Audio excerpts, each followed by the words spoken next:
কি ব্যাপার, ব্যাগ গোছাচ্ছ? কোথাও যাচ্ছ নাকি? হ্যাঁ মা, আপনাকে কালকেই তো বললাম আমার মা অসুস্থ, দেখতে যাব। প্রতিদিন তো তোমার একই বাহানা শুনি। কি ব্যাপার মা, এমন করে বলছো কেন? তুমি অসুস্থ হলে যে তোমার অসুস্থতার খবর শুনে আমি অফিস থেকে দৌড়ে আসি, বোন অত দূর শ্বশুর বাড়ি থেকে চলে আসে, তাহলে ও কি বাহানা করে আসে? কি ব্যাপার, রান্নাটা কি একা একা করতে পারো না? আমার ছেলেকে দিয়ে কাজ করাচ্ছ? এমন করে কেন বলছো মা?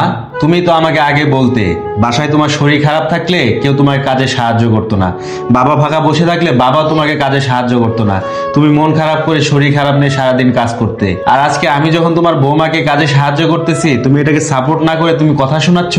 বেলা কয়টা বাজে? এখনো পরে পরে নবাবের বেটি ঘুমাচ্ছে।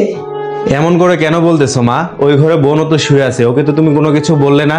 আমি যেদিন অফিস না যাই আমি সেদিন তো বেলা করে উঠি, আমাকে তো সেদিন কিছু বলো না। ও অসুস্থ তাই আজকে এখনো দেরি করে ঘুমাচ্ছে, কিন্তু তুমি তো এসে জিজ্ঞেস করলে না কেন এখনো শুয়ে আছে।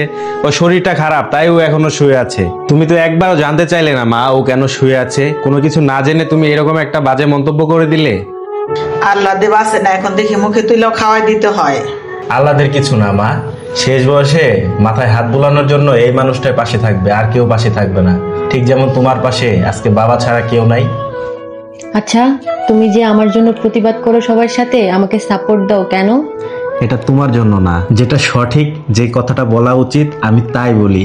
আর আমার মনে হয় কি জানো, প্রতিটা স্বামীরই উচিত তার স্ত্রীকে সাপোর্ট দেওয়া এবং আগলে রাখা। বিয়ের পর একটা মেয়েকে সুখে রাখতে পারে তার স্বামী। স্বামীর আদর যত্নে ভালোবাসায় একটা মেয়ে হয়ে ওঠে সুখী। আলহামদুলিল্লাহ, আমি সেটা পেয়েছি।